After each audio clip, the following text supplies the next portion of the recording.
Thank you, Nick, and good afternoon.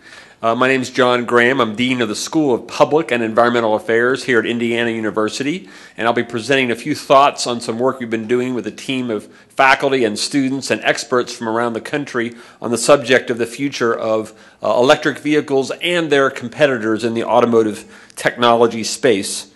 Let me start by giving you my bottom line here, assuming I can get my slides going, yes. The bottom line is that, first of all, we have an electric vehicle industry that is not simply emerging as a function of technology innovation, it's emerging as a function of public policy innovation and interest.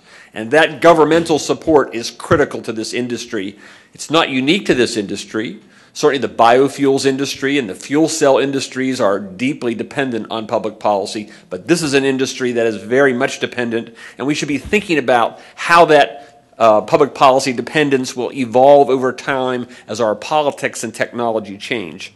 Second of all, I happen to have a personal view that this industry, its future, does have significant bipartisan interest. And with a town of Washington, D.C. now that has a substantial role for the Republican Party as well as the Democratic Party, that is going to be a very important pattern to observe and to cultivate if this industry is to have a serious future. Third, I think one of the biggest challenges for this industry is that there are competitive technologies that have substantial policies behind them and coalitions that are going to be in the future competing for the same space as this industry, and that makes for a very interesting future. So let me start with the politics of this issue. You'll hear three primary arguments given for the future of the electric vehicle industry. You've heard about energy security, sometimes called energy independence. You've heard about climate change as a rationale. And a third one to be very important to understand is the economic development position behind the electric vehicle industry.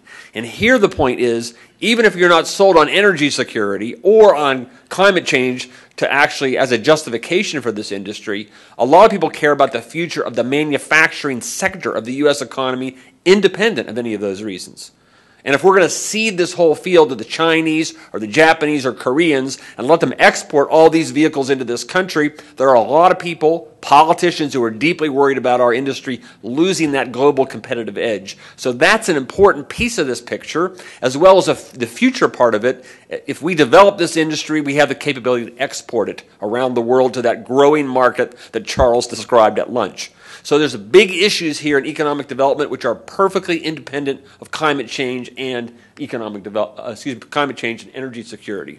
Now, looking to the future, put yourself in the position of automakers, and you're going to be redesigning your vehicles in a revolution in this industry to meet big standards, ambitious standards for mileage or carbon emissions, whichever way you want to think about it.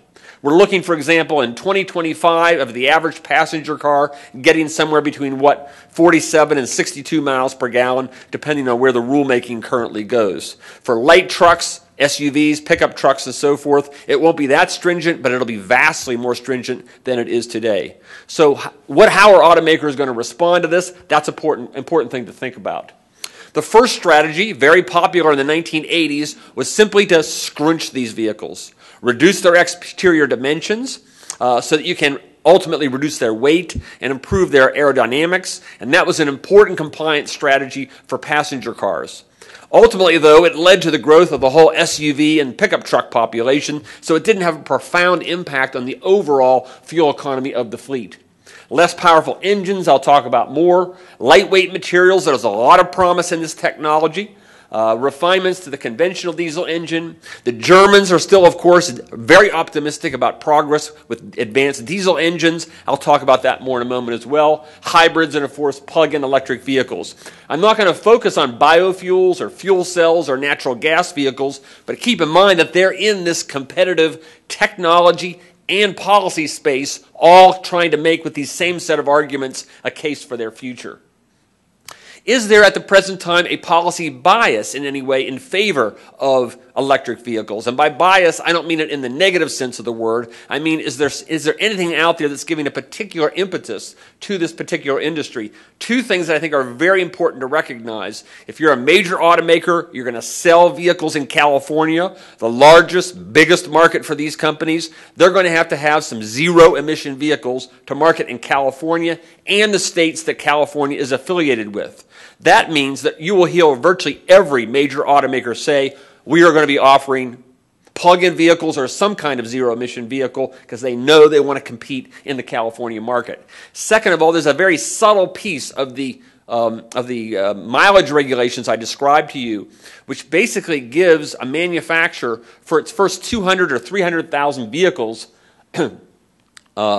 basically an exemption from the emissions at the power plant that are induced by plugging in the electric vehicle. Ultimately, there's going to have to be make an adjustment for that in these kinds of regulations, but they're giving the first 200,000 or so of these vehicles a pass on those power plant emissions. That's a significant edge for this industry to get up and running and get to scale, which we should keep in mind. So let me go back to the basics of the problem. Why do we have to talk about all this expensive, fancy technology? I mean, let's just talk about getting rid of these big vehicles and getting people into little vehicles. And why doesn't that solve this problem? And one of the things I want to emphasize to you is the preferences of the American consumer particularly, but also increasingly the Chinese consumer as you watch the evolution of their preference for vehicles. What I'm telling you is people are not going to want to get into these small vehicles on a massive basis. How do we know that? Well, an alternative, by the way, to just scrunching them is taking the same vehicle but put in an engine which is a little bit less powerful. So here you have basically the same vehicle with a V6 versus a V8. You do get a couple miles per gallon kick for that less powerful engine. What I'm going to tell you in our analyses here is that people consumers really like the performance characteristics of these vehicles. They are very reluctant to give up this performance for miles per gallon. And the price premiums they're willing to pay for this extra horsepower are quite substantial. So these consumer preferences, wanting larger vehicles, wanting powerful vehicles, they are a big boost to the electric vehicle industry. Because the electric vehicle industry is offering you a way to save these characteristics at the same time that you improve fuel economy and reduce carbon emissions. So to make a long, complicated econometric study simple for you, we've been comparing, this is with a doctoral candidate who I've been collaborating with at the RAND Corporation in California, what the price premiums are like and for these different vehicle attributes like fuel economy and weight or size of the vehicle or horsepower and so forth. And what we're finding is as gas prices have increased, there has been a development of some price premium on a vehicle that has good fuel economy characteristics. It's a small premium and it's a little bit unstable because of fuel prices being very unstable, but it is measurable now where it didn't used to be in the literature that we're referring to here. Second of all, there are very big price premiums for both the horsepower of the vehicle and the size of the vehicle. Now, a key thing that our economists emphasize when they think about these problems is consumers understand when they buy a vehicle, they don't buy it for 1 year. They begin to develop thoughts about, well, what are fuel prices likely to be a year from now or 2 years from now, from 3 years from now? And that's a very important piece of information. The Gallup organization has been tracking people's views about fuel prices. And what you've seen in the last 5 years or so, it used to be 2/3 of people thought gas price increases are temporary, they're going to go away. Now it's the opposite. 2/3 of consumers are pretty convinced that this higher gas price thing is for real. It's going to be permanent. Maybe not $4 a gallon, but it is going to be a substantial increase in fuel prices. This is changing the nature of the orientation of consumers, and they're willing to listen to a pitch for vehicles that offer improved fuel economy. Now let me give you a feel of the magnitudes of consumer preferences for size of a vehicle and for horsepower. If you take at the bottom of this slide the average prices of vehicles in our data set, 2006, $38,000, for example, in the case of passenger cars. A little lower for light trucks because they have a lot of the pickup trucks in them, which have very small purchase prices. What you find is to get 1 mile per gallon through horsepower reduction, the consumer's telling you that's making them $7,400 worse off. 1 mile per hour through horsepower reduction, they're willing to pay an extra $7,000 for that extra mile per gallon. With weight reduction, it's almost $1,000.